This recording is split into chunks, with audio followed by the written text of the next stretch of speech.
আল্লাহ বানাইলেন কত জাতি, হইল না তার প্রেম প্রীতি, অবশেষে মানুষ বানায় প্রেমের কারণে, প্রেমের ডরি বান্দরে মদিনার শনে। আল্লাহ জিন বানাইলেন, জিনদের আদি পিতার নাম তারান্নুস, হায়াত পেলেন ৬০,০০০ বছর। জিনেরা কোটি কোটি বছর এই পৃথিবী শাসন করলো, আবাদ করলো। আপনি যেই বাড়িতে আজকে ঘর বানান, যেই মাটির উপরে ঘর আপনি বানাচ্ছেন, এই মাটিটা আজ থেকে ১ কোটি বছর আগেও মাটি ছিল।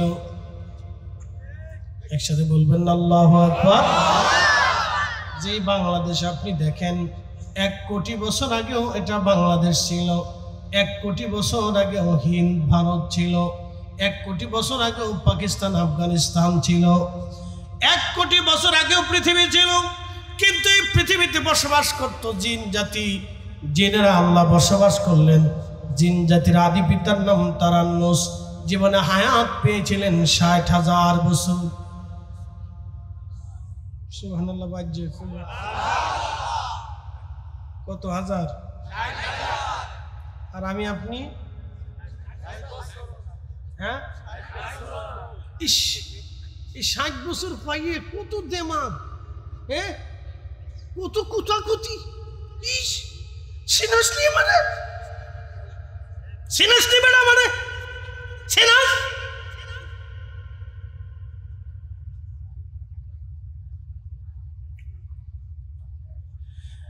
আল্লাহ বানাইলেন কত জাতি, হইল না তার প্রেম প্রীতি, অবশেষে মানুষ বানায় প্রেমের কারণে, প্রেমের ডরি বান্দরে মদিনার শনে। বলেন, পৃথিবীতে আমার নবীর উপরে সুপ্রিম পাওয়ার কারো ছিল? একসাথে বলেন ছিল। চাঁদকে বললেন চাঁদ দ্বিখণ্ডিত হও আল্লাহর হুকুমে। চাঁদ কাঁপতে শুরু করলো, থরথর থরথর করে চাঁদ কাঁপে। মক্কার কাফেররা বলল, হে মুহাম্মদ, তুমি নবী এবং আল্লাহ আছে তার প্রমাণ কি? নবীজি বললেন, চাচা আবু জাহেল, কি প্রমাণ আপনি চান? বলে, ভাতিজা রে, তুমি যদি চাঁদ দ্বিখণ্ডিত করে দেখাইতে পারো, তাহলে আমি বুঝবো তুমি নবী, তোমার আল্লাহ আছে। আল্লাহ নবী বলেন, হ্যাঁ চাচা, আজকে রাত্রেই দেখাবো। রাত এসে গেল, আকাশে চাঁদ উঠে গেল, অন্ধকার নেমে আসলো মক্কার জমিনে। চাঁদের আলো মিটু মিটু, মিষ্টি মিষ্টি চাঁদের আলো এসে পড়ল।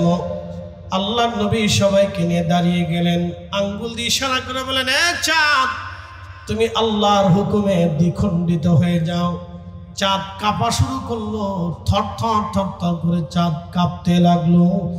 একসাথে ধরে বলবেন আল্লাহু আকবার। বলেন, চাঁদ কার বিধানে চলে? আশ-শামসু ওয়াল কমারু বিহুসবানি ওয়ান নাজমু ওয়াশ-শাজারু ইয়াসজুদান।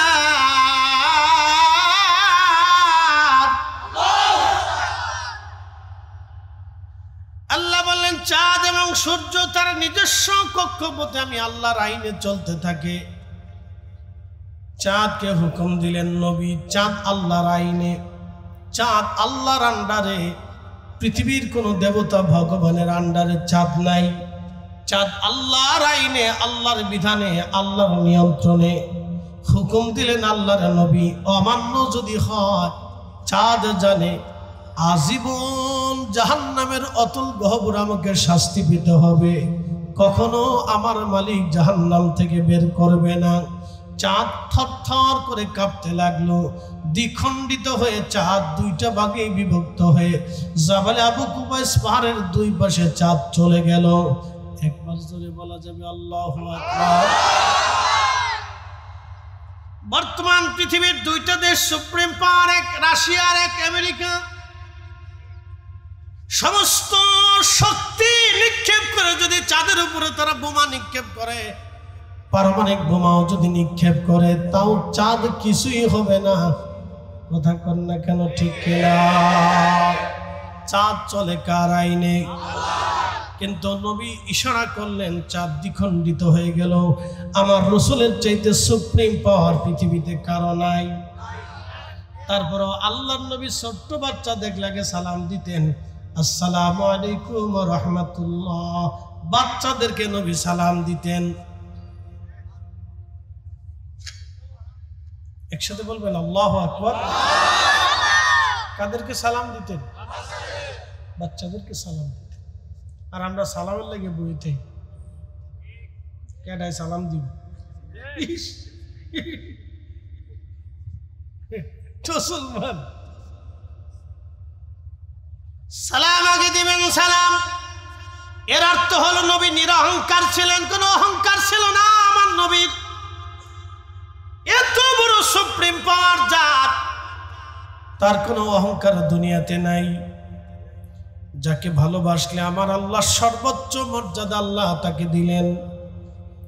বর্তমানে যদি যান উহুদে, আমি হজ শেষ করে উহুদে চলে আসব, আমি হজ শেষ করে বাংলাদেশে চলে আসব, সময় মাত্র আর 2 দিন আছে। মদিনাতে 8টা দিন সময় পেলাম, 6 দিন পার করে ফেলছি, মাত্র 2 দিন। ফিরে চলে আসব মদিনা মুনাওয়ারা থেকে ফ্লাইট। চিন্তা হলো আমার কত জায়গায় গেলাম, উহুদেও কয়েকবার গেলাম, দিনে গেলাম, কিন্তু রাতে যাওয়ার সুযোগ হয় নাই। আমি আমার খাজা গুরু জালালবাদী মামাকে বললাম, মামা আমাকে একটু রাত্রিবেলা উহুদে নিয়ে চলেন, রাত্রিবেলা একটু ঘুরে ঘুরে দেখব। তিনি বললেন, হ্যাঁ চলেন। রাত্রিবেলা কখনো যাওয়া হয় না, একবার ঘুরে আসি। যদিও রাত্রিবেলা পুলিশ থাকবে না, নিশ্চিন্তে আমরা উহুদের সময় কাটাবো। আল্লাহর কসম, মাহফিল সাক্ষী, উহুদে চলে গেলাম রাত্রিবেলা। মদিনাতে এশার নামাজের আজান পড়ল, তখন আমরা উহুদে ধীরে ধীরে উঠলাম, যেখানে আল্লাহর নবী বিশ্রাম করেছিলেন দন্ত মোবারক শহীদ হওয়ার পরে। ওই জায়গাটা গেলাম রাত্রিবেলা। সাধারণত অনেকে দিনে যায় না, আগে যাওয়া যাইতো না, তার কাটার বেড়া ছিল, কিন্তু তার কাটার বেড়াগুলি কেটে ফেলে দিয়েছে হাজিরা। গোপনে গোপনে রাত্রিবেলা দিনের বেলা হাজিরা উহুদের ওইখানে উঠে। রাত্রিবেলা যখন গেলাম, কসম খুদার, আমরা ওইখানে যখন উঠলাম, দেখলাম বাতাস থেকে আল্লাহর জান্নাতের সুগন্ধ ভেসে ভেসে আসতেছে।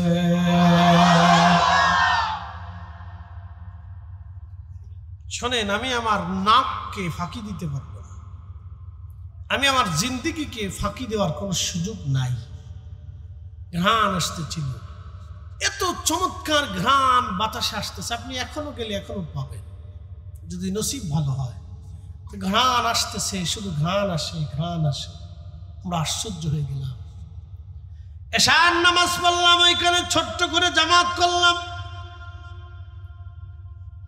4-5 জন লোক, 5-6 জন লোক আমরা ওখানে জামাত করলাম। জামাত শেষ করার পরে নফল পড়লাম, দোয়া করলাম। বেতরে নামাজ পড়ে মিলাদ শরীফ শুরু করলাম, মিলাদ পড়লাম, দোয়া করলাম। শুধু ঘেরান আর ঘেরান, ঘেরান আর ঘেরান। যেই জায়গাতে নবী বিশ্রাম করেছিলেন সৌদি, ওইখানে সিমেন্ট দিয়ে গেঁথে রেখে দিয়েছে যাতে কেউ ভিতরে ঢুকতে না পারে। জানালার মতো একটু কাটা আছে, পাহাড় বেয়ে কোনা দিয়ে উঠে আমি মাথা ঢুকায় লক্ষ্য করলাম যেখানে আল্লাহর হাবিব 1450 বছর আগে বসেছিলেন, ঠিক ওইখান থেকে আল্লাহর বেহেশতের সুঘ্রাণ 1450 বছর পরেও আসে। একটা সেকেন্ডের জন্য বন্ধ হচ্ছে না। একবার হাত তুলে বলা যাবে কি আল্লাহু আকবার? তাহলে বলেন, আল্লাহ আছে না নাই?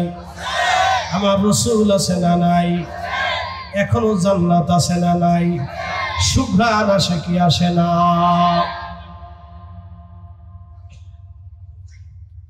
পৃথিবীর এত বড় সুপ্রিম পাওয়ার একজন ব্যক্তি, যার ইন্তেকালের 1450 বছর পরেও সেখান থেকে ঘ্রাণ আসে।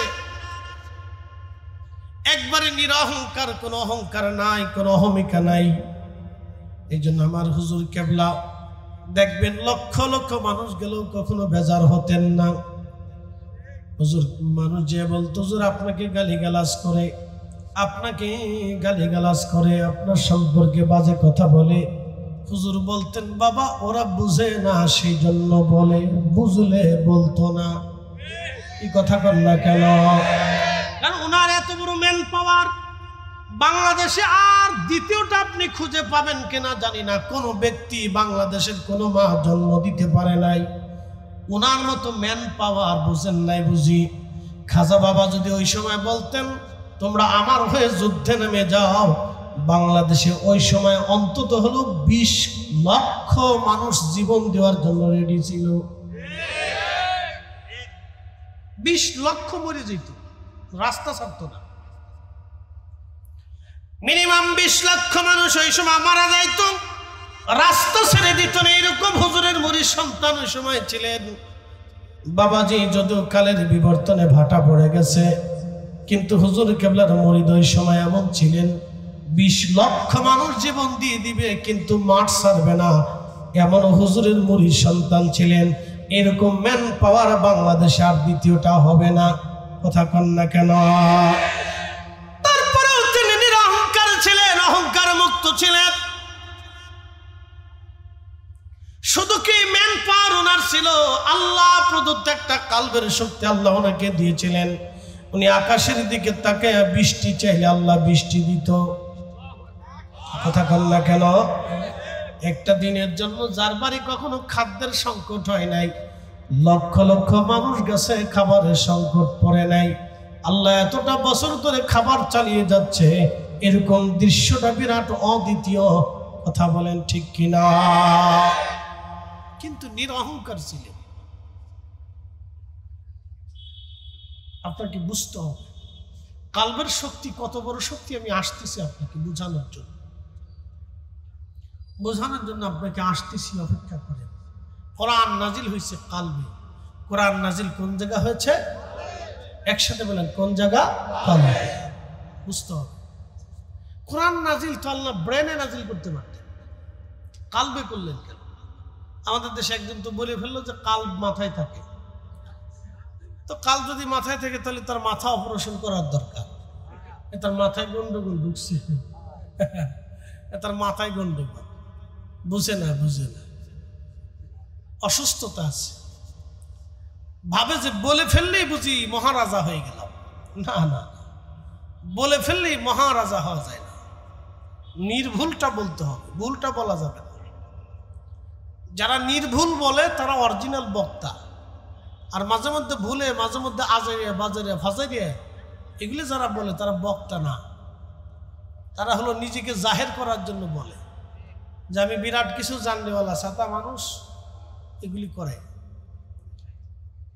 বক্তা হইতে হলে নির্ভুল ভাবে বলতে হয়। বলতে বলতে বলতে এত বলবে যে কোরআন সুন্নাহ থেকে বলার চেষ্টা করবে, সঠিকটা বলার চেষ্টা করবে। তো যাই হোক, আল্লাহ সকলকে বুঝার তৌফিক দিক বলে না আমিন। তো কালবের শক্তি, কোরআন নাজিল হলো কালবে।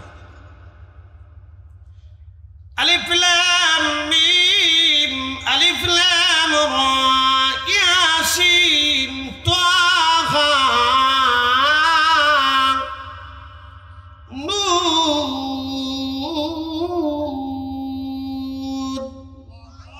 কাফ হা ইয়া আইন সাদ।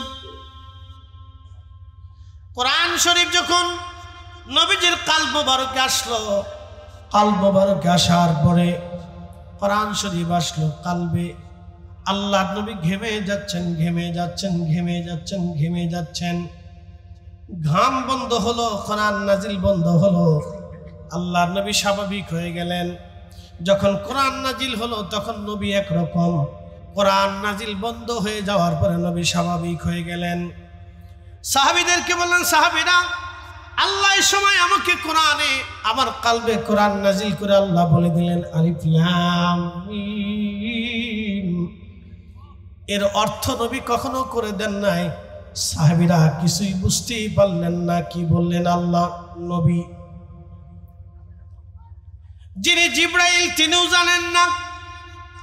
এক সময় জিব্রাইল এসে বলেন, ইয়া রাসূলুল্লাহ আপনি পড়েন কাফ। নবীজি বলেন আলিম তু। নবী পড়েন হা। নবী বলেন আলিম তু। ইয়া আলিম তু, আইন আলিম তু, সাদ আলিম তু। জিব্রাইল বলেন কাইফা আলিম তু ইয়া রাসূলুল্লাহ ওয়ালা আলাম, আপনি কি করে জানেন অথচ আমি জিব্রাইল জানি না? একবার জোরে বলা যাবে কি আল্লাহু আকবার। আলিফ লাম মিম আলিফ লাম রা ইয়াসিন তাহা। আল্লাহর পাসওয়ার্ড আল্লাহ জানে, নবী জানে, আল্লাহ জানে, নবী জানে, আল্লাহ জানে, নবী জানে। এবং আল্লাহর নবী যাকে দুনিয়াতে জানিয়ে গেছে সে জানে, এবং কিয়ামত পর্যন্ত যাকে জানাবে সেই জানবে। একসাথে বলবেন আল্লাহু আকবার। আল্লামা কাজী সানাউল্লাহ পানিপতি বিশ্ববিখ্যাত তাফসীরি কিতাব মাজহারির মধ্যে তিনি আয়াতের তাফসীর করতে যায় লেখেন, আল্লাহু ওয়া রাসূলুহু আলাম, আল্লাহ জানে, নবী জানে, আল্লাহ জানে, নবী জানে। একসাথে বলবেন না মারহাবা। কে জানে? জোরে বলেন কে জানে? আরো জোরে বলেন কে জানে? আল্লামা কাজী সানাউল্লাহ পানিপতি বলতেন, রাইসুল মুফাসসিরিন আব্দুল্লাহ ইবনে আব্বাস তিনিও জানতেন আল্লাহ আলিফ লাম মিম ইয়াসিন তাহা নুন আলিফ লাম রা কাফ হা ইয়া আইন সুরা ধরবে মুকাত্তা। এই বিচ্ছিন্ন হরফগুলি আল্লাহ জানে, নবী জানে, আল্লাহ জানে, নবী জানে, জিবরাইলও জানতেন না। নবীজির ব্যাখ্যা বলে গেলেন আব্দুল্লাহ ইবনে আব্বাসের কাছে। আল্লামা কাজী সানাউল্লাহ পানিপতি লিখলেন, আমার সিলসিলার পীর ও মুর্শিদ হযরত মুজাদ্দিদ আল ফিসানিকে আল্লাহ জানিয়েছেন, আল্লাহর নবী এই পাসওয়ার্ড জানিয়ে রেখেছেন। এই পাসওয়ার্ড যার কাছে থাকবে তিনি হলো অরিজিনাল কামিল মুকাম্মিল উলিয়া। এই কথা বলেন না কেন? জানা বলেন সেই বলে দিবে, আপনার চেহারা দেখে বলে দিবে কি জন্য আসছো তুমি। এই পাসওয়ার্ড যার কাছে থাকবে, এই পাসওয়ার্ড যার কাছে থাকবে, খাজা বাবা আজমিরির কাছে এই পাসওয়ার্ড ছিল। এই জন্য হিন্দুত্ববাদীরা লক্ষ লক্ষ হিন্দুরা ওনার সাথে 800 বছর যুদ্ধ করেও টিকে নাই। আজকে শুনি ভারতের হিন্দুত্ববাদীরা খাজা বাবা আজমিরির মাজার ভেঙে মন্দির প্রতিষ্ঠিত করতে চায়। ওরা জানে না ওদের 14 পুরুষরাও খাজা বাবার সাথে যুদ্ধ করে টিকে থাকতে পারে নাই। কথা বলতে ওরা বুঝেই না, এটা নতুন ফেসবুকে হিন্দু আর কি, বুঝতে পারেন না? বুঝেন না মনে হয় ফেসবুকের হিন্দু বুঝে সারে নাই। ওর 14 গোষ্ঠীও খাজা বাবার সাথে যুদ্ধ করে টিকে নাই। ও জানে না এর ইতিহাস। এই পাসওয়ার্ড খাজা বাবা আজমিরির কাছে ছিল, মুজাদ্দিদ আল ফিসানির কাছে ছিল, যার কারণে সম্রাট আকবরও টিকতে পারে নাই। এই পাসওয়ার্ড হযরতে আবুল হাসান খিরকানির কাছে ছিল বিদায় সুলতান মাহমুদ গজনবীকে ভারতের হিন্দুস্তানে পাঠিয়ে সোমনাথ দখল করিয়েছিলেন।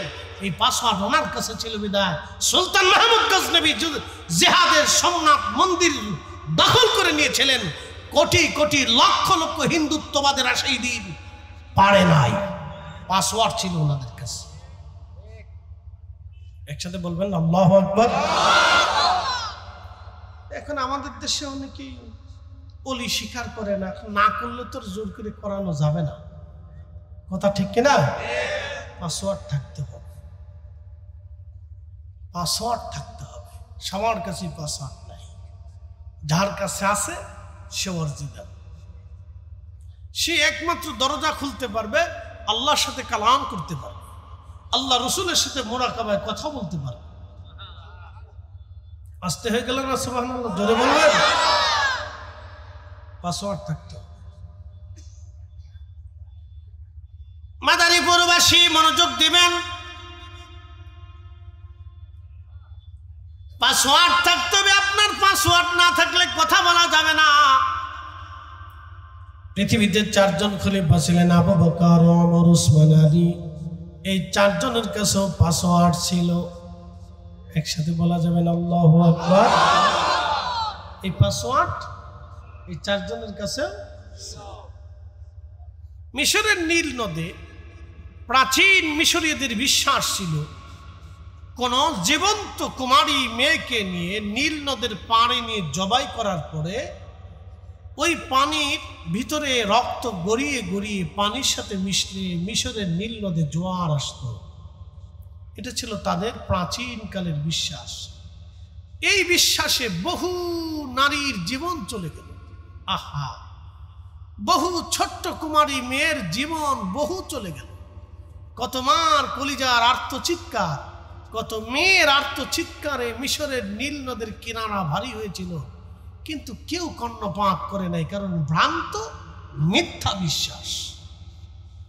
সনাতনীদের আগের একটা বিশ্বাস ছিল স্বামী মারা গেলে স্ত্রীকে জীবন্ত স্বামীর সাথে পুড়িয়ে হত্যা করে স্বর্গে পাঠানো হতো।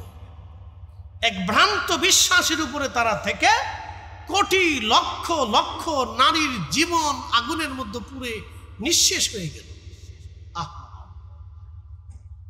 ইসলাম আসলো জীবন ব্যবস্থা নিয়ে, রাসূল আসলেন হক নিয়ে, আল্লাহর নবী আসলেন শান্তির বাণী নিয়ে। মুসলমান মিশর দখল করল। সেনাপতি আমর ইবনুল আস তিনি শুনতে পারলেন মিশরীয়রা ঘনঘটা করে বিরাট বড় আয়োজন করে লক্ষ লক্ষ মিশরীয়রা নীল নদের পাড়ে সুন্দরী কুমারী মেয়েকে নিয়ে জবাই করার জন্য, বলি দেওয়ার জন্য নিয়ে যাচ্ছে। আহা, সেনাপতি আমর ইবনুল আস দ্রুত গতিতে অস্ত্রশস্ত্র নিয়ে সৈন্য সামন্ত নিয়ে ঘোড়া দাপড়াইয়া তিনি মিশরের নীল নদের সীমা পারে এসে মিশরবাসীদেরকে ডাক দিয়ে বলেন, হে মিশরীয়রা, যদি বিনা কারণে তোমাদের ভ্রান্ত বিশ্বাসে আজকে একটা কুমারী মেয়ের জীবন চলে যায়, তোমরা যদি কুমারী মেয়েটাকে নীল নদের পারে জবাই দাও, তাহলে শুনে রাখো আমি আমর ইবনুল আস তোমাদের প্রত্যেকটা মিশরীকে জবাই দেব। একসাথে বলবেন আল্লাহু আকবার। না না হয় না, আরো জোরে, আরো জোরে বলেন, জোরে। এটা ইসলাম। জোরে বলেন এটা কি? আরো জোরে বলেন এটা কি? আরো জোরে বলেন এটা কি? এটা শিখাই নাই যে আরেকজনের বাড়ি দখল করে মাল সামানা চুরি করে নিয়ে আসবেন। এটা ইসলাম শিখাই নাই। এই ধর্ম আপনাকে শিখাই নাই যে আরেকজনের মাহফিল আপনি ভেঙ্গে দিয়ে ঘুরিয়ে দিয়ে আপনি নিজের মত প্রতিষ্ঠিত করতে চাবেন। ইসলাম এটা আপনাকে শিখাই নাই। এটা শিখাই নাই ইসলাম। এটা শিখাই নাই। ক্ষমতা চিরদিন কারোর জন্য না। এটা একজনের 17 বছর ছিল, আপনার 17 মাস নাও থাকতে পারে। কি কথা বলেন না কেন? একজনের 17 বছর ছিল, আপনার 17 মাস নাও থাকতে পারে। এগুলো নিয়ে ফাড়াফাড়ি করে ক্ষমতা আজারে ক্ষমতা দেখানো, এগুলি ছেড়ে দিতে হবে, নতুবা কপালে শনি আসতে পারে। কারণ কখন কার বদদুয়ায় গজব আসবে জানেন না। আর আউলিয়া কেরামের সাথে বেয়াদবি করলে তার চরম পরিণতি ভোগ করতে হবে, ঠিক কিনা? চরম পরিণতি, যেই পরিণতির কোনো বাপ মানায়, পিঠের চামড়া থাকবে না, চামড়া উঠে নিয়ে চলে যাবে। আল্লাহ উঠিয়ে নিয়ে চলে যাবে। আল্লাহ রাসূল বলতেন, আমার উম্মত শোনো, আল্লাহ কাফেরদেরকে দিয়ে কাফেরদেরকে শায়েস্তা করে, মুসলমানদেরকে আল্লাহ হেফাজত করে। একসাথে বলবেন আল্লাহু আকবার। আপনি একটু বিশ্ব রাজনীতির দিকে মাঝে নজর দিয়ে দেখবেন, রাশিয়া আর আমেরিকা কি পরিমাণে লেগে আছে। যদি রাশিয়া, আমেরিকা, চীন, উত্তর কোরিয়া, ইসরায়েল সব যদি এক থাকতো, তাহলে মুসলমানের পিঠের চামড়া থাকতো না। এই জন্য আল্লাহ দুইটা খ্রিস্টান কাফের বাহিনীর ভিতরে দুইটা গ্রুপ করে রাখছে। আল্লাহ ইচ্ছা করে গ্রুপ করে রাখছে। রাশিয়া আর আমেরিকা যদি এক থাকে, মুসলিমদের পিঠের চামড়া থাকবে না। এই জন্য সবসময়ের জন্য কাফেরদের ভিতরে আল্লাহ দুইটা গ্রুপ করে রাখে, ওদেরকে এক হতে দেয় না, কারণ এক হইলে মুসলমান থাকবে। এটা আল্লাহর ইচ্ছা, এগুলি আল্লাহর ইশারা। প্রিয় উপস্থিতি, খুব মনোযোগ দিবেন। হাজিরিন বাবাজি, হযরত সেনাপতি আমর ইবনুল আস বললেন, হে মিশরীয়রা, ভ্রান্ত বিশ্বাসের জন্য যদি তোমরা আজকে একটা কুমারী নারীকে হত্যা করো, নিরাপরাধ মেয়েকে, কারণ এই মেয়েটা আমার দেশের নাগরিক, আমি মুসলিম, আমি মিশর এখন দখল করেছি, মিশরের শাসনকর্তা, আমি বেঁচে থাকতে একজন নিরাপরাধ মেয়ে তোমরা মেরে ফেলে দিবা, তা হতে পারে না। প্রয়োজন বোধে তোমাদের গলার দেহ থেকে গর্দান আলাদা করে ফেলবো। একবার জোরে বলা যাবে আল্লাহু আকবার। না না হয় না, আরো জোরে বলেন, আরো জোরে বলেন। হ্যাঁ হ্যাঁ, এটার নাম ইসলাম, এটার নাম ইসলাম, এটার নাম ইসলাম, এটার নাম ইসলাম। ইসলাম প্রত্যেকটা ব্যক্তিকে নিরাপত্তা দিবে, ইসলাম প্রত্যেকটা ব্যক্তির হক আদায় করবে, ইসলাম প্রত্যেকটা ব্যক্তিকে নিরাপত্তা দিবে। হিন্দু, মুসলমান, খ্রিস্টান, বৌদ্ধ সবাইকে ইসলাম নিরাপত্তা দিবে। কথা কন না কেন? এই জন্য আমাদের দরবারে হিন্দু গেলে আমরা খাওয়াই। কি কথা কন না কেন? দেশের কত মৌলবী ওয়াজ করছে, হিন্দুর বাড়ি হিন্দু যায়, হিন্দুর বাড়ি হিন্দু যায়, হিন্দুর বাড়ি হিন্দু যায়, হিন্দুর বাড়ি হিন্দু যায়। হিন্দুর বাড়ির দোকানের মিষ্টি খাওয়ার সময় খুব মজা লাগে, আর এটা আটপুষে গেলে তখন আর ভালো লাগে না। উচিত কথা বললেই মা সব বেজার হয়ে যায়। তখন আপনি কেমন বেদাতি বেদাতি বেদাতি। ভণ্ড বুঝে কি? ভণ্ড বুঝে কি? হিন্দুর দোকানের মিষ্টি খাইতে ভালো লাগে, হিন্দুর দোকানের মাল সামানে কিনতে ভালো লাগে, হিন্দুর সাথে ব্যবসা করতে ভালো লাগে। আর হিন্দুর আমার বাড়ি আসলে আমি তার খাবার দিব, এটা গেলে আমি হিন্দু হয়ে যাই। এই সমস্ত আজেরে বাজারে মাসলা সারা দেশ ভরে খালি ওয়াজ করে বলেছে, আজেরে বাজারে ওয়াজ। এগুলো আজারে বাজারে ওয়াজ, এগুলো ইসলামে চলে না। কোন আমাদের ইসলামের কোন কোরআনের আয়াত আপনি দেখাই দিতে পারবেন না, ইসলামের কোন রসুলের হাদিস আপনি দেখাই দিতে পারবেন না। খোলাফায়ে রাশিদিন যেইভাবে বিশ্ব পরিচালনা করেছে তাদের জিন্দেগিতে আপনি দেখাই দিতে পারবেন না। অন্য নিরপরাধ নিরীহ কোন বিধর্মীদেরকে আঘাত করছে, কষ্ট দিছে, তার অধিকার নষ্ট করছে, আপনি দেখাই দেন, দেখান। রসুল বলছেন ফাআলাইকুম বিসুন্নতি, তোমরা আমার আদর্শ মানবে, ও সুন্নাতিল খুলাফায়ে রাশিদিন আল মাহদি, আমার চারটা খলিফা হেদায়েতের উপর প্রতিষ্ঠিত থাকবে, দ্বীন ইকামতের উপরে তারা সঠিকের উপরে প্রতিষ্ঠিত থাকবে, তারা মাহদি, তারা প্রতিষ্ঠিত হেদায়েত প্রাপ্ত। আমার আবু বকর, আমার উমর, আমার উসমান, আমার আলী, এই চারজন যেই পথে থাকবে, তোমরা যদি সেই পথে থাকো তাহলে আমি রসুল যেই পথে, তাদের সেই পথ তোমরা সেইভাবেই মেনে নিবা। একসাথে বলা যাবে না আল্লাহু আকবার।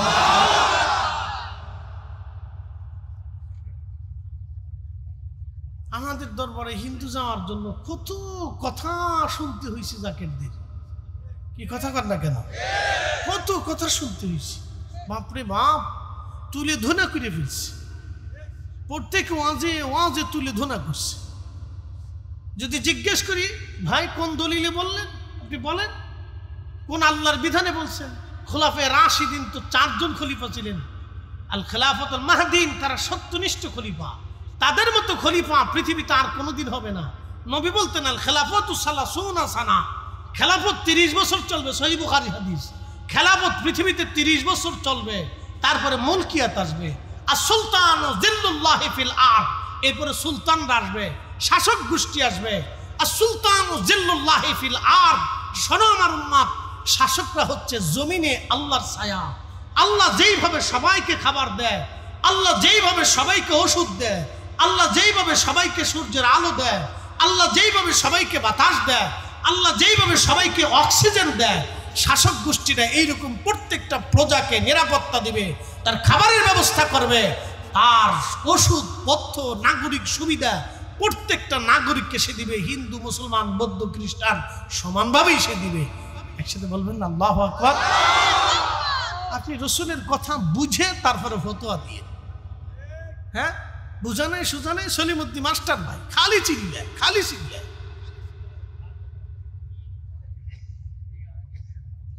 কষ্ট হচ্ছে আপনাদের?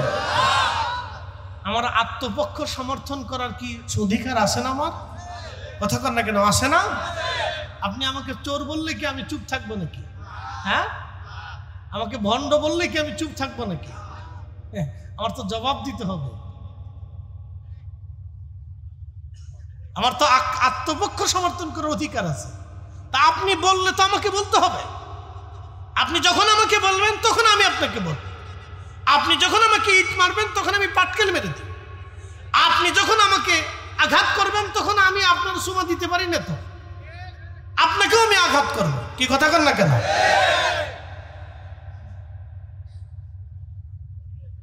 কিসে জিজি ফুকাই ধরছেন? ও আচ্ছা, আরে বুড়া হন দুনিয়াতে আছে, বয়স হয়ে গেছে কেন? ধরে নাও, ধরে নাও, একজন ধরে নাও, পড়ে যেতে না যান। একটু দূরে সে পড়ে আল্লাহুম্মা সাল্লি আলা, একটু সাদে চিনি সারা এলে ভালো হয়। গরম পানি দাও দাও দাও, ফেলে দাও ফেলে দাও। না না হয় না, আরো জবান খুলে আল্লাহুম্মা সাল্লি আলা মাওলানা মুহাম্মাদ ওয়া আলা আলি সাইয়্যিদিনা।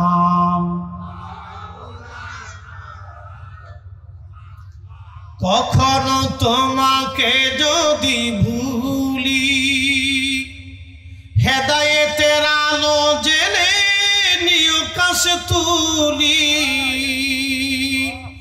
ঠাই দিও প্রিয়তম, ঠাই দিও প্রিয়তম ওগো মহিয়ান, তুমি রহমান, তুমি মেহেরবান। অন্ধ গাহে না শুধু তোমারি গুণগান, ঠিক কিনা? অন্ধ গাহে না শুধু তোমারি গুণগান, বুঝে বুঝে না তবু শান, তুমি রহমান, তুমি মেহেরবান। শোনেন, কালকে মাহফিল করছি হবিগঞ্জ, এটা করে আরিসা ঘাটে গেছি, বাদ জোহর করছি পাবনা, এটা করে আজকে আপনাকে রেখে দিয়েছি। ঘুমাইছি মাত্র 2 ঘন্টা, তারপরেও টাটকা টাটকা কথা বলতেই হবে, বুঝতে পারছেন? আপনারা ভাবেন ফরিদি সাহেব খুব মশে আছে না, আমার সাথে একটা সপ্তাহ একটু ঘুরে দেখবেন, বেশি লাগবে না, মাত্র 1 সপ্তাহ। যদি কষার ব্যারাম না হয়েছে তো আমি নাম চেঞ্জ করে ফেলি, নাম চেঞ্জ করে দেব। যদি ব্যারাম না হয়েছে বুঝবেন জ্বালা কারে করে, বুঝতে পারছেন? স্পিড বোর্ডে পার হয়ে আমার স্পিড বোর্ডে এসে দৌলত দিয়ে ঘাট হয়ে যে আসলাম। তো এই ফাঁকে কত জনের সাথে মেসিং করতে হয়, কত কথা, সবাইকে সন্তুষ্ট করে কথা রাখতে হয়, বুঝতে পারছেন? এই জন্য যত মজা তত সাজা। বাইরে থেকে ভাবে যে হুজুর আসলো চলে গেল, মোটা অঙ্কের বেশ কিছু টাকা পয়সা নিয়ে চলে গেছে। আপনি আমার সাথে 7 দিন ঘুরে তারপরে বুঝবেন এত যন্ত্রণার ভিতরে মানুষের সাথে হেসে হেসে কথা বলতে হবে। যদি একজনের সাথে কথা না বলি তা বলবো যে বেটার অহংকার এসে গেছে, জ্বালা আছে, বুঝতে পারছেন? অনেক জ্বালা, জনপ্রিয়তাও জ্বালা, না হলেও জ্বালা, হইলেও জ্বালা। এই জ্বালার কোনো শেষ নেই। ঘুমাইতে দেয় না, কুইতে দেয় না, বইতে দেয় না, খাইতে দেয় না। খাইতে বসি খালি ছবি তুলবো, খালি ছবি তুলবো। মুখতে বসতে গেলেও একজন একে হুজুর কেমন আছে, কি জ্বালার জ্বালা। এক জায়গায় পেশাব করতে বসি, ব্রাহ্মণবাড়িয়া যাইতে সময় আমি পেশাব করতে বসি, ভীষণ তো একে হুজুর কেমন আছে, আপনারও আছেন। আমি কেমন একটু পরে আহেন, আমি কাজ আমি সেদিন হাসতে হাসতে বাঁচি না যে আরে পাগল রে। আরেকদিন পেশাব করে বেরিয়েছি আপনার এই ফরিদপুরের ভাঙ্গা থেকে, টিরাখালা বাথরুমতে বেরিয়ে জোড়ায় ধরছে। বেটা অজু নাই, গোসল নাই, পাক নাই, সাপ নাই, কিচ্ছু নাই, বাথরুমতে এই জোড়ায় দেখে হুজুর আপনার ওয়াজ হইনি। আমি কি এই বাথরুমের সামনে দাঁড়াই এটা হইব? আর আমি তারা ছড়াইতেও পারি না, ছাড়তেও পারি না, কি জ্বালার ভিতরে পড়ছি। জড়ায় ধরছে তো জড়ায় ধরে রাখছে, হুজুর আপনার ওয়াজ শুনে। আমি বলি কি করেন? ট্র্যাক চালায়। আমি যাক ভালো, শুনবেন। জ্বালা আছে, জ্বালা আছে, জ্বালা শেষ নেই। বাজারে গেলেও মানুষের ছায়া থেকে হুজুর ওয়াজ শুনে, শুনে আর কি করবে। বর্ডারে নিয়ে কোথাও ঘুরতে যাইতে পারি না, বিপদ। কোথায় ঘুরতে যাবো, কেটাই কেউ যে হুজুর কোন বেডি লইছে আল্লাহ জানে, বুঝতে পারছেন না? তা আনাক পেরার পেরা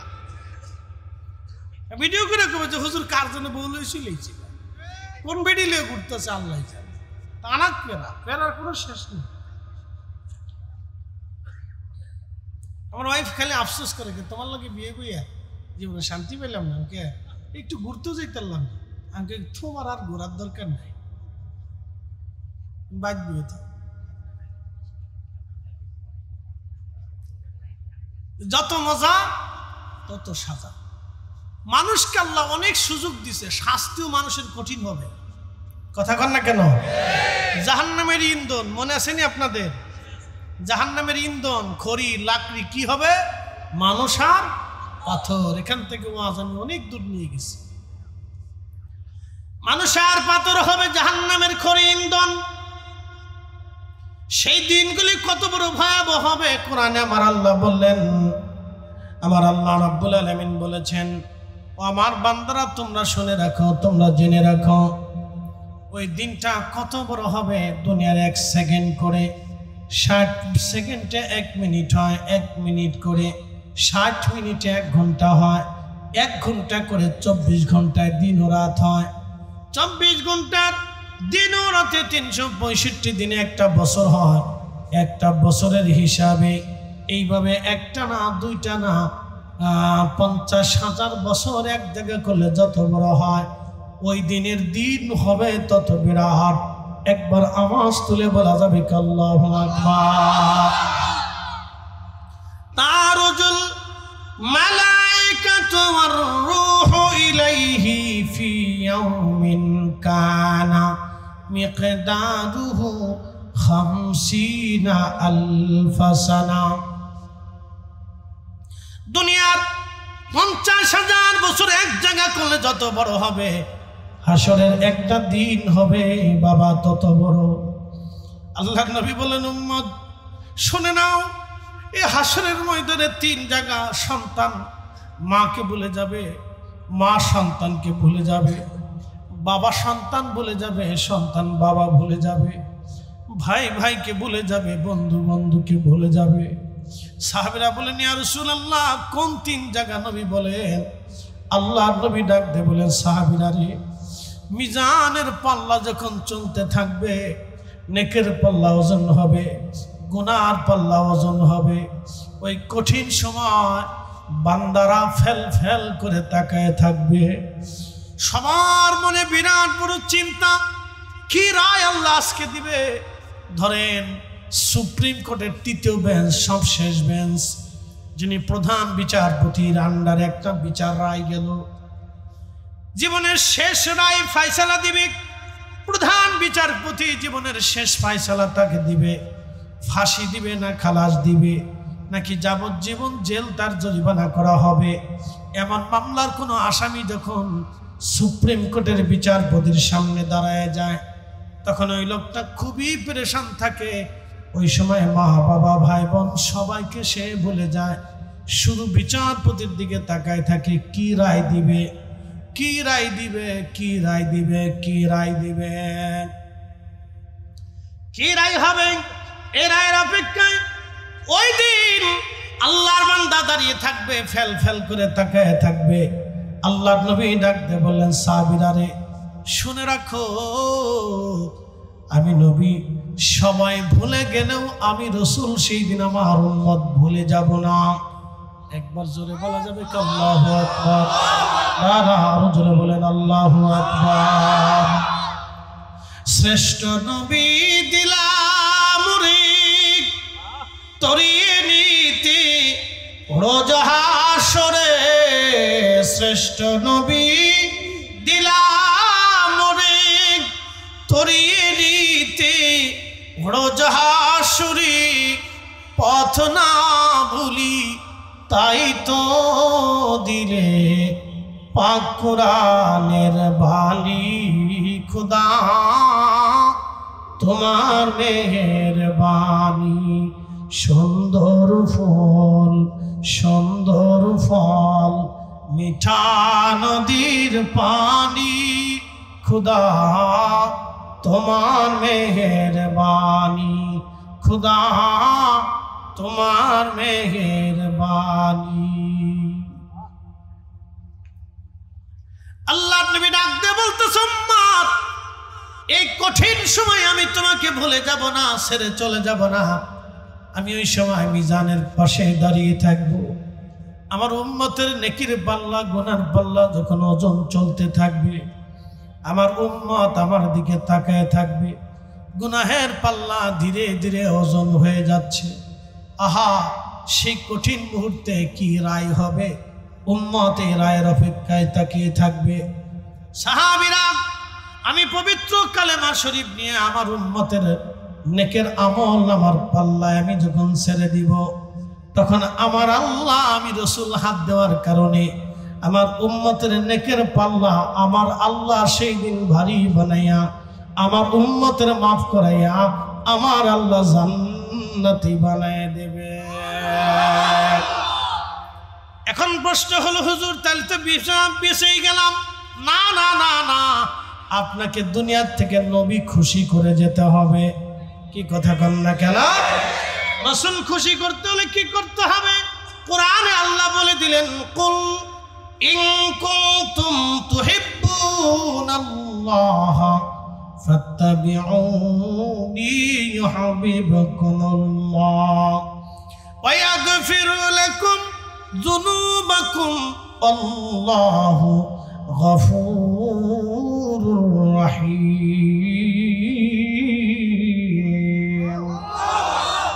ভালো যদি বাসতে হয় নবীকে বাসো।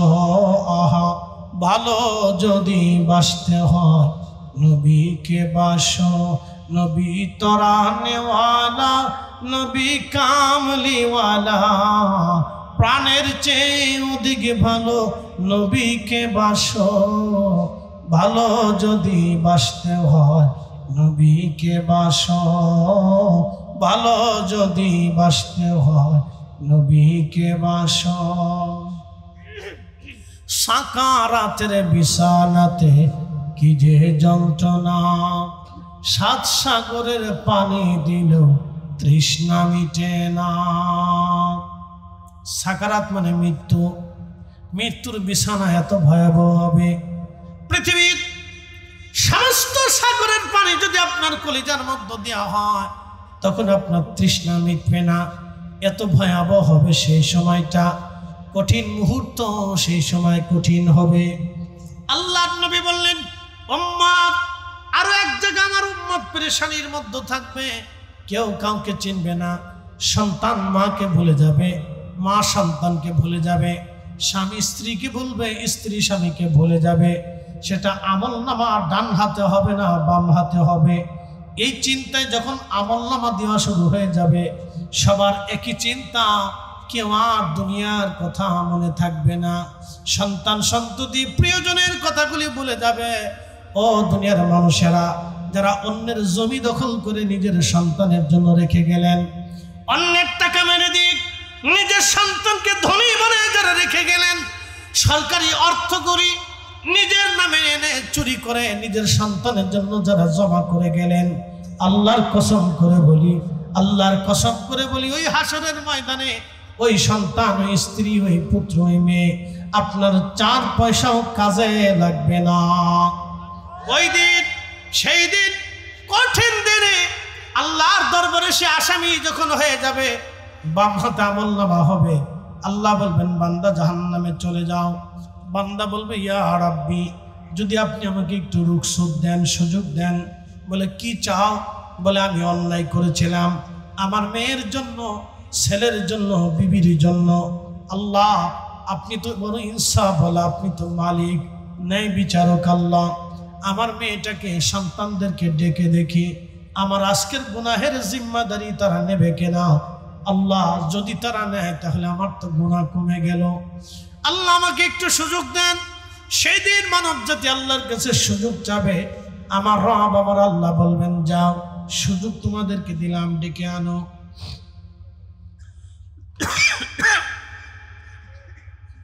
আল্লাহ সেই দিন ডাক দেবে, আব্দুল করিমের বেটা রহিম, লাব্বাইক ইয়া রাব্বাল আলামিন, আসো। কোটি কোটি মানুষ হাসরের ময়দানে, আদম সফিউল্লাহ থেকে কিয়ামত পর্যন্ত যত মানুষ, সব হাসরের ময়দানে দাঁড়িয়ে যাবে। একবারে তারান্নুস থেকে কিয়ামত পর্যন্ত যত জিন, সমস্ত জিনেরা হাসরের ময়দানে আল্লাহর সামনে দাঁড়ায় যাবে। সৃষ্টির প্রথম দিকে কিয়ামত পর্যন্ত যত ফেরেশতা তৈরি হবে, সব ফেরেশতারা আল্লাহর আদালতের সামনে দাঁড়ানো থাকবে। तमाम সৃষ্টির মধ্যে যত লক্ষ প্রাণী আছে, জীব আছে, জীবন আছে, সব জীব এবং জীবন আল্লাহর সামনে দাঁড়ায় যাবে। তাহলে বুঝুন তো সেই হাসরের মাঠ কত বড় হবে, কত বিরাট হবে, কত ভয়ঙ্কর হবে, কত ভয়ঙ্কর হবে সেই হাসরের মাঠ। সেই মাঠের ভিতরে আল্লাহ ডাক দেবে, আসবে বান্দা। আল্লাহর বান্দাকে আল্লাহ বলবেন, বান্দা তুমি তোমার সুযোগ চেয়ে নাও। ছেলেটাকে বাবা ডাক দিয়ে বলবেন, বেটারে আমি আজকে আল্লাহর দরবারে আসামি হয়ে গেলাম। বাম হাতে আমার আমলনামা চলে আসছে গুনাহের কারণে, আমার গুনার পাল্লা বেশি হয়ে গেছে রে বেটা। ও আমার সন্তান, তোমাদের জন্য দুনিয়াতে অন্যায় করছি, সুদ খেয়েছিলাম, ঘুষ খেয়েছিলাম, অন্যের জমি মেরে দিয়েছিলাম, অন্যের হক মেরেছিলাম, রাষ্ট্রের সম্পদ চুরি করেছিলাম। বেটা আমার, সন্তান আমার, অনেক বড় গুনাহগার আজকে আমি হয়েছি। কিছু গুনাহ তুমি তোমার আমল নামায় নিয়ে আজকে বাবা হিসেবে তুমি আমাকে হেসান করো, দয়া করো। ছেলেটা ডাক দিয়ে বলবে, আব্বা জান, ও বাবা, দুনিয়াতে আপনি ভরণ পোষণ করার হক দায়িত্ব আপনার উপরে ছিল। আপনি চুরি করবেন নাকি অন্যায় করবেন নাকি অন্যায় দিবেন, বাবা এই বিষয়টা আমার দেখার দায়িত্ব ছিল না। আব্বা আপনি গুনাহ করেছেন, আপনার গুনাহ আপনি নিজে জিম্মাদারি হয়ে এর দায়ভার, এই মামলা আপনি নিজে মিটান। আব্বা আমার পক্ষে গুনার জিম্মাদারি নেওয়া সম্ভব না, কারণ আমি নিজের পাপের চিন্তায় আজ পেরেশান হয়ে আছি। বুঝে তারপরে যাবেন, বুঝে যাবেন। এই জন্য কোরআনে আল্লাহ একটা আয়াতে আমাদেরকে সতর্ক করে দিয়েছে, ইয়া আইয়ুহাল্লাযীনা আমানু লা তুলহিকুম আমওয়ালুকুম ওয়ালা আওলাদুকুম আন যিকরিল্লাহ।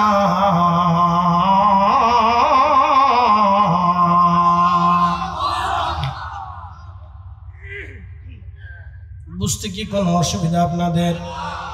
চলবে তো আরেকটু? আল্লাহ কবুল করুক, সকলে বলেন আমিন। বন্ধু আমার মনোযোগ দিবেন। আল্লাহর বান্দাকে আল্লাহ সতর্ক করে দিয়ে বলেন, হে আমার ঈমানদার, সম্পদ সম্পদ সম্পদ, সন্তান সন্তান সন্তান, সম্পদ এবং সন্তান, দুইটা কারণে মানুষ অন্যায় করে বেশি। দেখবেন ছেলেটা যদি অন্যর মেয়েকে ধর্ষণ করে, তারপরেও বাবা তাকে জেলখানার থেকে বাঁচানোর চেষ্টা করে। আবার নিজের মেয়েরে অন্য বেটা ধর্ষণ করলে বিচার চায়, লজ্জা করে না? ইনসাফ থাকতে হবে, কি কথা বলেন না কেন? আপনার বেটা যদি অন্যায় করে জেলে দিয়ে দেয়, সে অন্যায় মতো শাস্তি পায়। আমাদের দেশের কয়জনের ইনসাফ আছে? মামলা শুরু হওয়ার সময় শতভাগ মিথ্যা থাকে। উকিল শিখায় দেয় এইভাবে এইভাবে মামলা করেন, মামলার জটিলতা বাড়বে। দারোগা শিখে দেয় এইভাবে মামলা করেন, মামলার জটিলতা হবে। মামলা শুরুই হয় মিথ্যা দিয়ে। আমাদের দেশে মানুষ কয়জন ভালো? যে মামলা করে সেও ভালো না, যে মামলার আসামি সেও ভালো না, যে পরামর্শ দিছে সেও ভালো না, যারা আইন নিয়ে চর্চা করে সেও ভালো না। সবাইকে মালটুস মালটুস মালটুস মালটুস, টাকা দে টাকা দে টাকা দে টাকা দে, খালি দোষ দিয়ে আদালতের শেষে জজ সাহেব ম্যাজিস্ট্রেটকে মালটুস মালটুস মালটুস, টাকা দে টাকা দে টাকা দে টাকা দে। বুঝতে পারছেন? নিজের ছেলে অন্যের মেয়ের ইজ্জত নষ্ট করছে, উনি বাসাইতে গেছে। কে বাসাইতে যাবেন? আপনি জানেন না ওই মেয়েটা আপনার মেয়ে হতে পারে? ওই মেয়েটা যদি আপনার মেয়ে হতো তাহলে আপনি কি করতেন? অতএব হক হককে রাখতে হবে, ইনসাফ ইনসাফকে রাখতে হবে। কথা কন না কেন? এরকম কয়জনের আছে বাংলাদেশ? দেখেন তো কয়জনের আছে? দলের নেতা ভুল করলেও এটাই ঠিক। কি কথা কন না কেন? আমরা দল পূজারি, ব্যক্তি পূজারি, কত পূজারি দেশে হয়েছে তার হিসাব নাই। খালি আমরা দোষ দেয়, আমরা বলে খালি পীর পূজা করি। কি কথা কন না কেন? আমরা বলে খালি পীরের পূজাই করি। পূজারি হিসাব করলে দেশে পূজারি শেষ নাই, বহু পূজারি। আল্লাহ বলে দিলেন পৃথিবীতে মানুষ দুইটা পূজারি হয়, একটা সন্তানের পূজারি আর একটা সম্পদের পূজারি। আল্লাহ বলে দিলেন এ ঈমানদার, লা তুলহিকুম আমওয়ালুকুম ওয়ালা আওলাদুকুম আন যিকরিল্লাহ। হে বান্দা, সন্তান এবং সম্পদের মোহে পড়ে তোমরা আমি আল্লাহর জিকির থেকে, স্মরণ থেকে, বিধান থেকে, আইন থেকে, ন্যায় থেকে, ইনসাফ থেকে, আমি আল্লাহর দেওয়া যত বিধান বলি আছে, আমি আল্লাহর দেওয়া যত আইন আছে, তুমি এইগুলি থেকে দূরে সরে যেও না, সরে যেও না, সরে যেও না। যদি যাও ওমাইয়াফআল যালিকা ফাউলাইকা হুমুল খাসিরুন, তুমি ক্ষতিগ্রস্ত হবা, জাহান্নামী হয়ে যাবা, পথভ্রষ্ট হবা, তুমি জাহান্নামে চলে যাবা। তুমি সতর্ক হও, সতর্ক হও। আল্লাহ বহুবার সতর্ক করছে, কিন্তু বান্দা সতর্ক হয় না। নিজের বেলায় 16 আনা, অন্যের বেলায় কোনো আনাই নাই। আবার মসজিদে সেজদায় পরে কান্দি, আল্লাহ বেহেশত দিও আল্লাহ। শয়তান হাসে, ওরে চাচা, চাচা বেহেশত চাও চাচা, অন্যের টাকা মাইরে দিয়ে কাবা ঘরে এসে বেহেশত চাইতেছো চাচা, তুমি চাচার বেহেশতর গুড়ার থেকে মাইরে দিছি, যাও। এই কথা কর না কেন, জোরে বলে। কাবা শরীফে সুদের টাকার, ঘুষের টাকা দিয়ে, অর্থ টাকা, সরকারি টাকা মাইরে দিয়ে কাবা শরীফে যে হজ করিয়া বেহেশত বাবার চা, এরকম মতো বুকা পৃথিবীতে আর কেউ নাই। শয়তানে দেখে হাসে, চাচা দিয়েছি তোমারে মাইরে, যাও। প্রশ্ন করি, জবাব দিবেন তো? আজকে তাবারকের ভিতরে যদি শুয়োরের গোশত মিশানো হইতো, কথা কর না কেন, খাবেন? যদি বলা হয় যে বাংলাদেশের সবচেয়ে ভালো শুয়োর ডানছি না, হ্যাঁ খাবেন? খাবে কেউ? খাবে? জোরে কর না কেন, খাবে? খাবে, খাবে। বলে কারণ কি? হারাম। জোরে বলেন কারণ কি? জোরে বলেন কারণ কি? তো সুদের টাকা আর ঘুষের টাকা দিয়ে গরুর গোশত কিনে এনে খাইতেছেন, তখন কি হয়? আরাম, আরাম, আরাম না, তখনও হারাম। এই শুয়োরের গোশত আর ওই গরুর গোশতের ভিতরে কোনো তফাৎ নাই। যেই গরুর গোশত, খাসির গোশত সুদের টাকার ঘুষের টাকা দিয়ে আনা হয়, কথা কন না কেন, আর অন্যের টাকা মাইরে দিয়ে আনে, কোনো তফাৎ নাই। আপনি যদি দিন বুঝেন তো বুঝে যাবেন এখান থেকে। শোনেন, কাল তাজকিয়াতুন নফস এটা এমনি হয় না, এটা আমাদের হয় না। আমরা যারা বক্তা আছি, আমাদের ভিতরে মাল নাই, মাল নাই। সত্য কথা বলতেছি, ভিতরে মাল নাই। আমরা শুধু জবান দিয়ে বলতে পারি, কিন্তু ভিতরে মাল নাই। বলে কারণ কি? একটা ঘটনা আজকে শুনে দিয়ে যাই। বিশ্ববিখ্যাত একজন আল্লাহর ওলি হযরত আবু আলী কালান্দর, তিনি ভারতের পানিপথে কালেমার দাওয়াত দিতে আসছে। আগের ওলিরা ওলি ছিল, আগের মুসলমানরা মুসলমানই ছিল। ওখানে আমরা হয়েছে ঘোড়ার ডিম টসলমা, আগা নাই, গোড়া নাই, মাথা নাই, কিচ্ছু নেই আমার। কি কথা কন না কেন? আগা গোড়া কিচ্ছু নাই, কোনোটাই আমাদের ঠিক নাই। তো মনোযোগ দেন। তো আবু আলী কালান্দর রহমতুল্লাহ আলাইহি কালেমার দাওয়াত দিতে পানিপথে আসছে। তো পানিপথের হিন্দু রাজা চিন্তা করলো, এই দরবেশ যদি এখানে থাকে তো সব মুসলমান হয়ে যাবে, একে তাড়াইতেই হবে। তো হিন্দু রাজা যোগী, সন্ন্যাসী, সাধক, ব্রাহ্মণ, পুরোহিত, ঠাকুর, গণক, দার্শনিক, দর্শন যা যার আছে, তাদের ধর্ম অনুযায়ী, তাদের ধর্মগুরু যা আছে সবাইরে ডাকছে। ডাকার পরে বলছে, আপনারা যজ্ঞ করেন, গবেষণা করেন, চিন্তা করেন এই দরবেশে কিভাবে ঠকানো, এখান থেকে তাড়ানো যায়। আপনারা জাদুটনা করে, মন্ত্রচন্ত্র করে তাকে তাড়ানোর ব্যবস্থা করেন। তো বহুদিন ধরে সাধু, সন্ন্যাসী, ঠাকুর মন্ত্র, আপনারা দেখবেন হিন্দুদের ভিতরে বহু সন্ন্যাসী আছে, বহু এই সাধক আছে, কিন্তু দেখবেন ল্যাংটা সাধু। ভারতে দেখবেন কিছু আছে ল্যাংটা সাধু, সারা জীবন ল্যাংটা থাকে, কাপড় চুপড় পরে না, ও বেটা ল্যাংটাই থাকে, মেশিনপত্র বাইকেরে বসে থাকে, তার সামনে মানুষ যায় সেজদা দেয়। আমি নিজে দেখছি। তো এইগুলো আছে। আবার কেউ আছে দেখবেন যে আমাদের ভিতরেও কেউ আছে, দেখবেন আমাদের মুসলমানদের ভিতরেও কেউ আছে কিছু সাধু, কোনটা মোষ কোনটা দাড়ি ও কিছু জানে না, নামাজ নাই, রোজা নাই, গোসল নাই, শরীর দিয়ে ভেটকা ভেটকা ভেটকা ভেটকা গন্ধ পায়, মুখ দিয়ে গন্ধ পায়, শরীর দিয়ে গন্ধ পায়, ফাটার গন্ধ পায়, গোসল মোসল কিছু নেই, নামাজ রোজা কিছু নাই, ও খালি তার জীবনে একবার বললেই চলে, ওখানে বাইরে গিয়ে পিঠের সামনা উঠানোর দরকার। এই সব শয়তান। কি কথা বল না কেন? এই সব শয়তান, এগুলো সব কটা শয়তান। বিশেষ কোথাকার আল্লাহ পাক আল্লাহ পাক ছাড়া কবুল করে না, রসুল পাক নবী পাক ছাড়া কবুল করে না। কি কথা কেন না কেন? আল্লাহ কি? একসাথে বলেন আল্লাহ কি? জোরে বলেন আল্লাহ কি? না আরো জোরে বলেন আল্লাহ কি? তাবারক রান্না করার আগে দেখেন নাই হুজুর কেবলা আগে ওযু করাইতেন? কি কথা কেন না কেন? আগে কি করাইতেন? ওযু করাইয়া তারপরে পাক সাফ হইয়া জায়গা পাক করাইয়া তারপরে হুজুর কেবলা ফাতিহা পড়াইয়া দোয়া করাইয়া আল্লাহ সাহায্য নিয়ে তারপরে তাবারক রান্না করাইতেন। কি কথা কেন না কেন? বলে গেছেন নি আল্লাহ কি? জোরে বলেন আল্লাহ কি? আল্লাহ পাক ছাড়া কবুল করে না। এই কথা সারা জীবন মনে রাখবেন। আল্লাহ কি? জোরে বলেন আল্লাহ কি? আল্লাহ পাক ছাড়া কবুল করে। এবার যদ্দুর পারেন খালি বিড়ি খাবেন, বেজার হবেন না। যদ্দুর পারেন বিড়ি খাবেন, ওটা অনেক পাক, খাইলে খালি সোয়াব হবে। মুখ দিয়ে বেটকা বেটকা গন্ধ খায়, চাদর দিয়ে গন্ধ খায়, জামা দিয়ে গন্ধ খায়, শরীর দিয়ে গন্ধ খায়, চার পাশে খালি গন্ধ আর গন্ধ, গন্ধ আর গন্ধ, গন্ধ গন্ধ, ফসা গন্ধ। আতর লাগাইলেও গন্ধ যায় না। তোটা খাতে হবে কি জন্য? তরিকত পন্থীরা এই কাজ করে নাকি? তরিকা যারা নিছে তারা কোনোদিন হারাম খাইতে পারে না, সুদ খাইতে পারে না, ঘুষ খাইতে পারে না, অন্যের মাল খাইতে পারে না, অন্যের সম্পদ খাইতে পারে না। কি কথা কন না কে? তরিকত পন্থীরা হারা একবারে হালাল জিনিস খাবে, পাক পাক পাক। কি খাবে?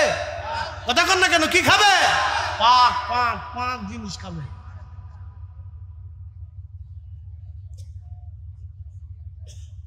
বুঝতে অসুবিধা লাগতেছে?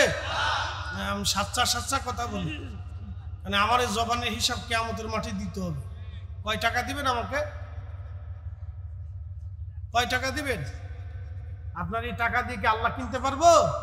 না না, হাসরের মাঠে বুঝাই দিতে হবে। কি বলছিলা তুমি? বলছে আল্লাহ যা যা সাচ্চা সাচ্চা কথা বলছিলেন আমি ওটা বলে দিয়ে, মানে মানুক না মানে না মানে, ক্লিয়ার কথা। আমি নিজেকে ক্লিয়ার রাখতে হবে। আপনার প্রেমে পড়ে আমি আজারে বাজারে কথা বলবো, ও তো ফরিদ হিসাব না। এই জন্য বাংলাদেশের কোটি কোটি মানুষ আমার ওয়াজ শুনে, কোটি কোটি মানুষ আমাকে শ্রদ্ধা করে। বুঝতে পারছেন? আজকে দিনের বেলা জোহরে কয়জন লোক আসছেন? এসে 3 গুণ লোক জোহরের সময়, 3 গুণ 70 দেখ তাবারক রান্না করছে, তাও তাবারকে হয় না। মানুষে ভরে গেছে ওয়াজ শোনার জন্য, সব মানুষ আসে ওয়াজ শুনতে, মহিলা পুরুষ দিয়ে ওয়াজ শুনে। সাচ্চা সাচ্চা কথা শুনে যাবেন। আমরা মুসলমান, দিন শেষে অবশ্যই একদিন কবরে চলে যেতে হবে। কথা বলেন ঠিক না বেঠিক? কবরে যাওয়া লাগবে না, চলে যেতেই হবে, যেতেই হবে। এই উঠেন না, উঠেন না, বসেন বসেন বসেন বসেন বসেন। তা ধরছে তাই, এটা বুঝছেন না আপনারা? 1 দিল হলো 1 চাপ, আর 2 হলে হলো নিম্ন 2টা চাপ। আল্লাহ এমন এক কুদরত দিয়ে দিয়েছে, উপর দিয়ে খাইবেন আর নিচ দিয়ে ছাড়বেন। বুঝতে পারছেন? কিন্তু যখন ঢুকাইবেন তখন হালাল না হারাম বুঝে ঢুকাইন, খালি bat bat bat bat bat bat করে খাইয়েন না। কিন্তু কি কথা কন না কেন? খালি হাঁসের মতো গিলবেন না, খাওয়ার আগে বুঝে খাবেন হালাল না হারাম। তো আলী কলমদার জীবনী বলতেছে, শুনে যান। অলিরা অলি ছিল।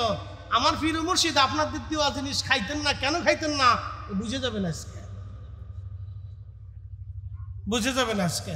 অলি হইতে হলে আপনাকে সাচ্চা কাচ্চা পরিষ্কার ফ্রেশ থাকতে হবে, তা না হলে সে অলি হইতে পারে না। এই যে ইলমুল কাল, এটাকে জিন্দা করতে হলে অনেক হিকমত আছে, অনেক পরিশ্রম লাগে, অনেক সাধনা লাগে, এমনিতে জিন্দা হয় না। আরে অলি যারা ছিলেন তারা বসে থাকতেন মোরাকাবা, আপনি সামনে গেছেন, আল্লাহর পক্ষ থেকে তাদের কাছে মেসেজ আসতো। একসাথে বলবেন আল্লাহু আকবার। কার কাছ থেকে মেসেজ আসতো? আল্লাহর কাছ থেকে মেসেজ আসতো। মেসেজ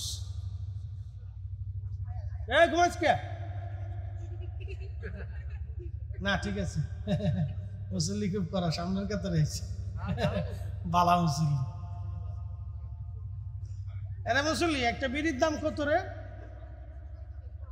ওই তেরোস না? তাহলে বোঝা গেল বিড়ির জগতে নাই। বালা, ওরা আজকে থাকবে, আগামী দিন আমরা কবরে চলে যাব, পরবর্তী দিন ওরাই মাহফিল সাজাবে, ওরাই বক্তা হবে।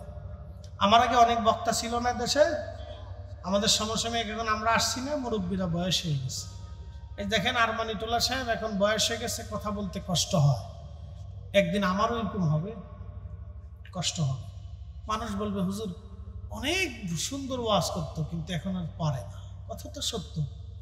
গরু, হালের গরু সারা জীবন আপনার হাল টানছে, যখন বৃদ্ধ হয়ে গেছে তখন আপনি জবাই দেন আর না হয় বিক্রি করে দেন।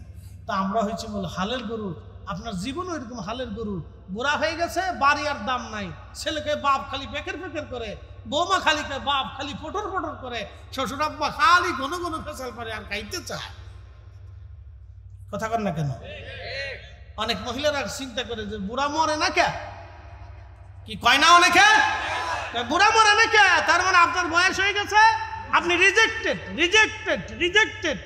তা আমাদেরও জীবনে এরকম পেনশন আসবে, রিজেক্টেড।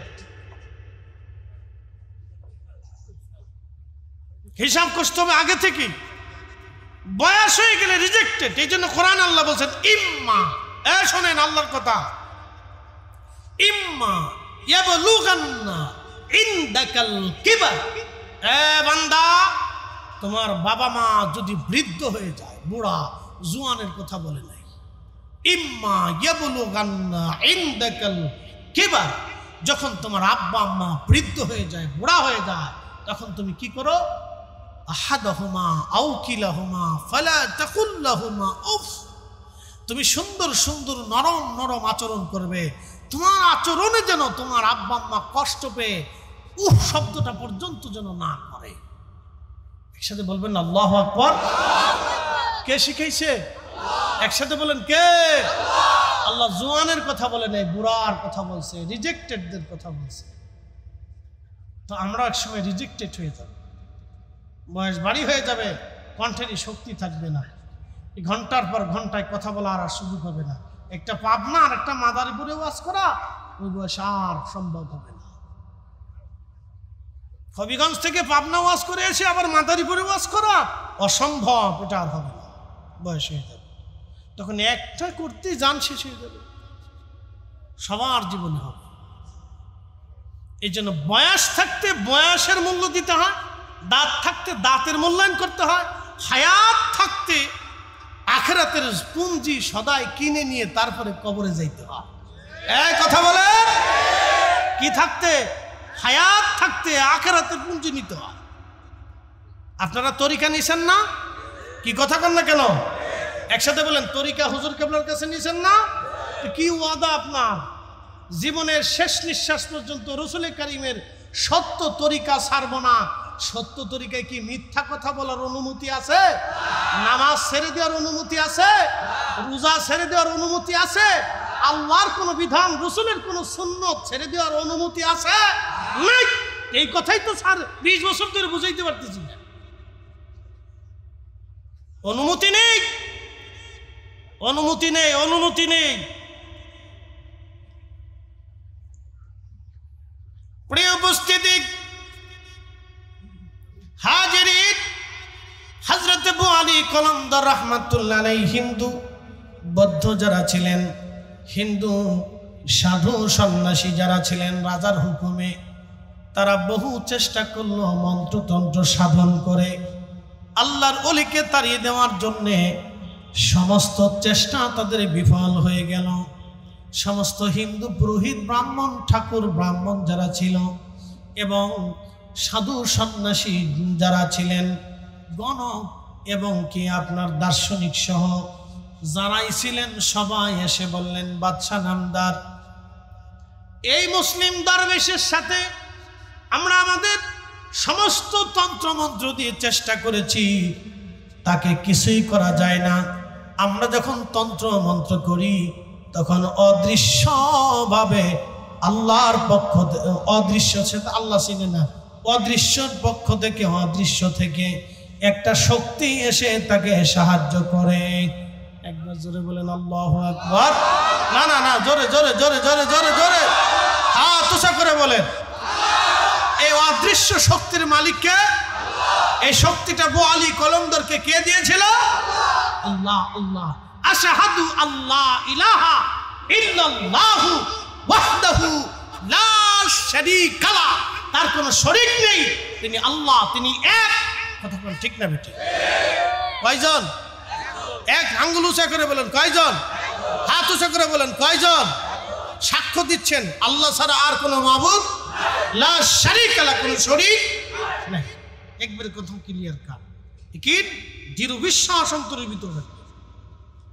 তো অদৃশ্য থেকে শক্তি এসে তাকে সাহায্য করে। আমাদের কোনো শক্তি তন্ত্রমন্ত্রে কিচ্ছু হচ্ছে না। তো বাচ্চা, আমরা ধর্মগুরু, আমাদের পক্ষ থেকে আপনার পরামর্শ হলো এই দরবেশের সাথে আপনি লাগতে যেন না, এটা খুব শক্তিশালী। মারহাবা বলবেন? আর নতুন নতুন হিন্দুরা ভারতে কিছু হিন্দুত্ববাদী ইস্কন ফিস্কন কিছু হয়েছে, শরীরে একটু তেল জমছে, খাজা বাবার মাজার ভাঙবার চায়। ওরে পাড়া, খাজা বাবার মাজার ভাঙতে চাচ্ছ? তোমার 14 পুরুষও খাজা বাবার সাথে যুদ্ধ করে টিকতে পারে নাই। কি কথা বল না কেন? খাজা বাবার মাজার ভেঙে ওখানে মন্দির বানাবে। ও বুঝে নাই যে কোথায় হাত দিতেছে। ফেসবুকে হিন্দু আর কি, 2-3 দিন ফেসবুক শিখে বড় হিন্দুত্ববাদী হয়েছে আর কি।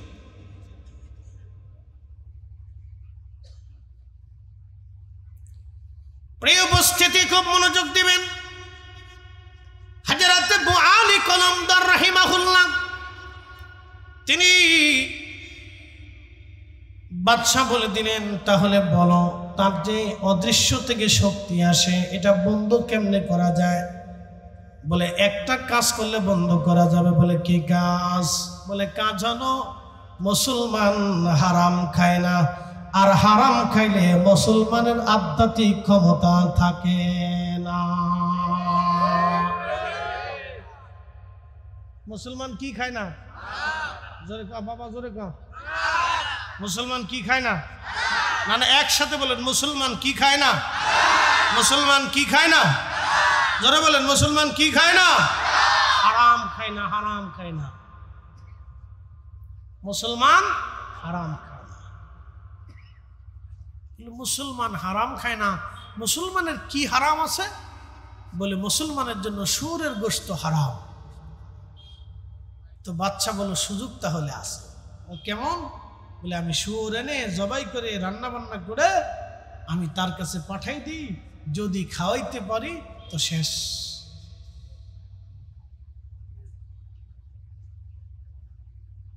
আমাদের দেশের বেডিরা তো বুঝে না, আমাদের দেশের নারীরা বুঝে না।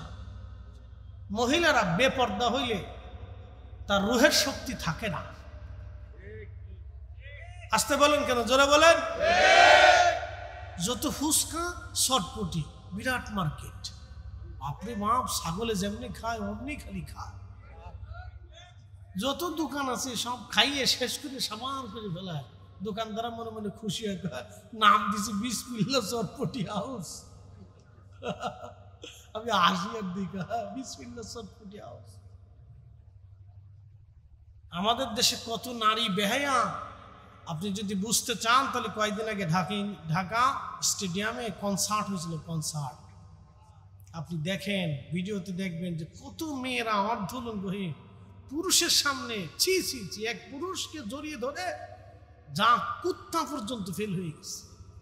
আল্লাহ রসুল বলেছিলেন, এই উম্মত তোমরা শোনো, কিয়ামতের আগে প্রকাশ্যভাবে নারী পুরুষ জেনা করবে।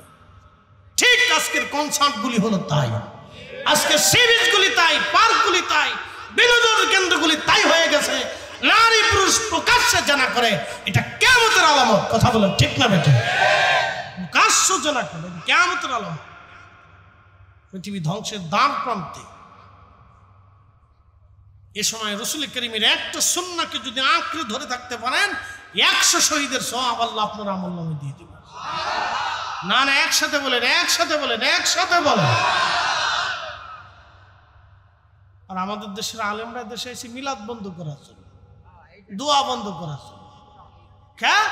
আল্লাহ আলেমদেরকে কি মিলাদ আর দোয়া বন্ধ করার জন্য পাঠাইছে নাকি? আল্লাহ আলেমদেরকে জমিনে বেহায়াপনা বন্ধের জন্য পাঠিয়েছে। সুদ, ঘুষ, অন্যায়, জুলুম, অন্যায় বিচার এগুলি বন্ধ করার জন্য আল্লাহ আলেমদেরকে দেশে পাঠাইছে। কথা কর না কেন? দোয়া আর মিলাদ দুরুদ বন্ধ করার জন্য আল্লাহ আলেমদেরকে পাঠাইছে।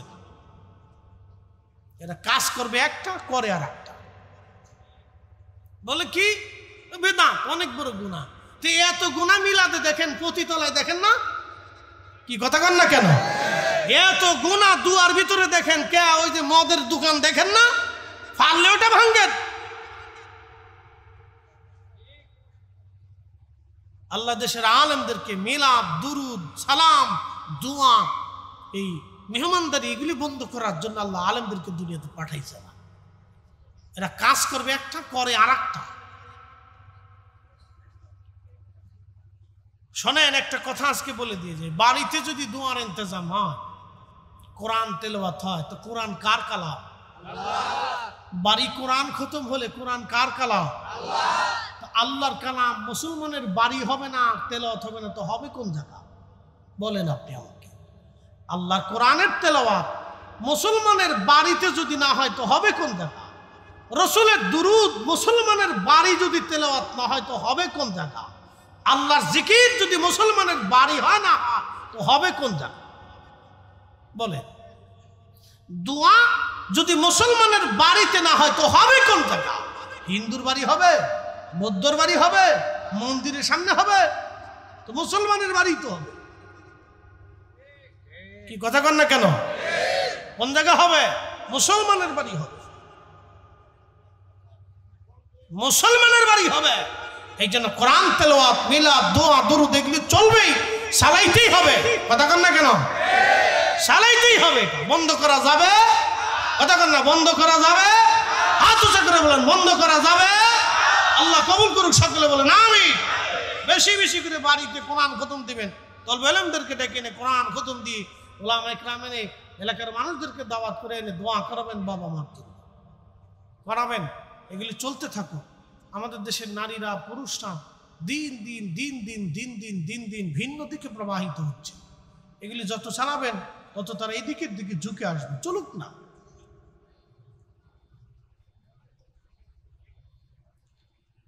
হযরত আবু আলী কালান্দরের দরবারে পানিপথের হিন্দু রাজা আসর জবাই করে সুন্দর করে ফ্রাই করে রান্না করে নিয়ে আসছে। রাজার লোক লস্কর দিয়ে খুব আলিশান শান শৌকত দিয়ে হুজুরের বাড়ি পাঠানো হয়েছে। আজকে বোয়ালি কলমদর শহরের গোশত খাবে, আর তার আধ্যাত্মিক ক্ষমতা ধ্বংস হয়ে যাবে। অনেক বড় মহা খুশি বাদশা নিজে, কিন্তু বাদশা জানে না আল্লাহর ওলিদের সঙ্গে কথা হয় আরশের মালিকের সাথে, ঠিক কিনা? বোয়ালি কলমদরের বাড়ি খাবার দাবার নিয়ে আসছে। খাদেম খুদ্দাম যারা ছিলেন তারা বিরাট খুশি। আজকে আমার পীরের বাড়িতে হিন্দু রাজা খাবার পাঠিয়েছে। তারা ভাবছে হিন্দু রাজা বিরাট সম্মান করেছে, পানিপথের রাজা বুঝি বিরাট সম্মান করেছে। হযরত আবু আলী কালান্দর রাহমাতুল্লাহ আলাইহির সামনে যখন খাবার আনা হলো, আল্লাহর পক্ষ থেকে আবু আলী কলমদরের কাছে মেসেজ আসছে তার কালবে। ওই যে যার কাছে পাসওয়ার্ড আছে আলিফ লাম মিম, আলিফ লাম রা, ইয়াসিন, তাহা, এই পাসওয়ার্ড আল্লাহর নবী ছাড়া আর আল্লাহ ছাড়া কেউ জানে না। এবং আল্লাহর নবী যাদেরকে জানাই দিয়ে গেছেন, পৃথিবীতে কিয়ামত পর্যন্ত এমন কিছু ওলিরা আসবে যারা পাসওয়ার্ড জানে। এই পাসওয়ার্ড যাদেরকে আল্লাহর রাসূল জানাই দিবেন, তারাই শুধুমাত্র যাহা আল্লাহর কাছে চাবে আর তাহাই পাবে। কথা কন না কেন? আবু আলী কলমদরের কাছে আল্লাহর পক্ষ থেকে মেসেজ আসলো, আবু আলী কলমদরে খাবার খাওয়া যাবে না, এটা গরুর গোশত না, এটা শুয়োরের গোশত, হারাম নাপাক। আবু আলী কলমদর ডেকে বললেন, হে হিন্দু রাজা, তোমার লোক লস্কর যারা ছিল তাদেরকে বললেন, তোমার রাজাকে খাবার খেতে বলো, এটা শুয়োরের গোশত, তোমার রাজা আমাকে রান্না বান্না করে পাঠিয়েছে। এই খাবার মুসলমানদের জন্য না, এই গোশত আমাদের জন্য হারাম, তোমার রাজাকে খেতে বলো। একবার জোরে বলা যাবে কি মারা? এটা আমাদের না, সেটা আমাদের না, এটা ওই নারী সেটাই মারবে, এটা আমাদের না। কোনো নারী যদি তার শ্বশুর শাশুড়িকে খাবার না দেয়, তাহলে সেটার দায়ভার আমরা আটটুসি বহন করবো কেন? একজনের পাপের কারণে আর একজন বহন করে না। সন্তান অপরাধ করলে বাপের ফাঁসি হয় না, বাবা চুরি করলে সন্তান জেল জরিমানা হয় না। যার অপরাধ তাকেই শাস্তি ভোগ করতে হবে, ঠিক কিনা? হুজুর কেবল সঠিক তরিকা বাতলাই দিয়ে গেছেন। এখন কেউ যদি মানেন তো ভালো, না মানলে হুজুরের উপরে কোনো দায়ভার নাই, এটা আপনাকেই বহন করতে হবে। কথা ক্লিয়ার না ভেজাল আছে? ক্লিয়ার। তবে আমাদের নিয়ম কানুন কিছু আছে, এগুলি মেনে মেনে চলবেন। আল্লাহ আপনাদের কারণে আমাদের দরবারে যত দুর্নাম না হয় এটা মনে রাখতে হবে যে আমি যেহেতু হুজুর কেবলার সন্তান, রুহের সন্তান, রুহানি সন্তান, তা আমি এমনই সন্তান হতে চাই যে আমার দ্বারা যেন দরবারের ক্ষতি না হয়, দুর্নাম না হয়, সুনামটা যাতে হয়, ঠিক কিনা? এগুলি বিচার বিশ্লেষণ করে আমাদের চলতে হবে। আল্লাহ তৌফিক দিক, সকলে বলে না আমিন।